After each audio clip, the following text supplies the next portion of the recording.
Бізде өзгергіштікті біз екіге бөліп қарастырамыз, фенотиптік және де генотиптік. Бізде осы генотиптік бөлігін екіге бөліп қарастырамыз, рекомбинациялық және де мутациялық. Мутациялық бөлікті біз үш бөлікке бөліп қарастырамыз: генотиптік, гендік және хромосомалық деп бөліп қарастырамыз. Бізде гендік мутацияға тоқталайық.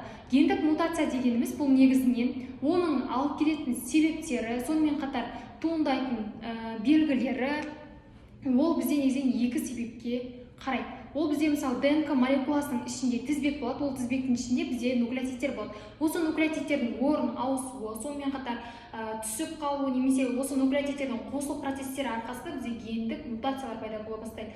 Яғни гендік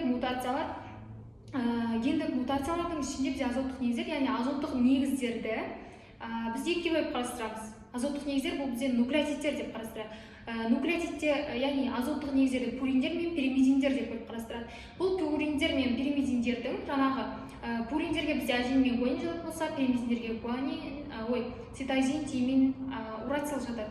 Бізде осы пуриндердің, яғни аден мен гуаниннің орын ауысатын болса, бізде транзиция деп атайды, ал пуриндер мен пиримидиндердің орын ауысатын болса, ол бізде трансверсия деп атайды. Сонымен қатар бізде осы мутацияның екіге бөліп қарастырамыз: экзогенді, эндогенді.